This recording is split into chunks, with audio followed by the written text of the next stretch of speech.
We're out here in Queen Valley at the Queen Creek Bridge in El Camino Viejo. It's a bridge that was constructed in 1920, and being over 100 years old, its efficiency rating had been decreasing over the years. The county took the initiative to look into either rehabbing or replacing the bridge. The history is actually very interesting.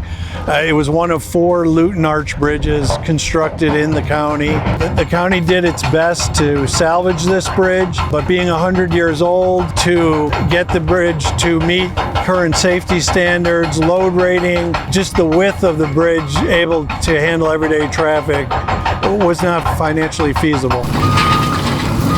The county, since it wasn't able to rehab this bridge, has secured 2 4-foot sections of the hand railings, which were key architectural pieces of this bridge. They will be displayed, one in the Queen Valley Historical Society Museum and one on the Lost Dutchman Historical Museum. Both will be on display for people to reference the history of this bridge. The county also did its best to incorporate an arch aesthetic to the final design.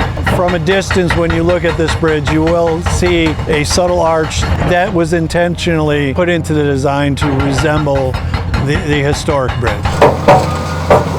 This bridge is one of 2 ways in and out of Queen Valley. It's essential for the people on an everyday basis. There's approximately 1,200 vehicles that travel this bridge daily. And the county, seeing the sufficiency rating on this bridge incrementally decreasing every year, wanted to be proactive and get this bridge up to safety standards so that all the community could safely travel this road daily. The Queen Creek Wash is a FEMA designated floodplain. The Queen Creek Wash does flow all the way through the town of Queen Valley. Without this bridge, citizens could be stuck without the proper emergency services. So it's just vital to replace this bridge to make sure that they have emergency access at all times. This project is approximately a 9-month project. The tentative schedule of completion for this is January of 2024.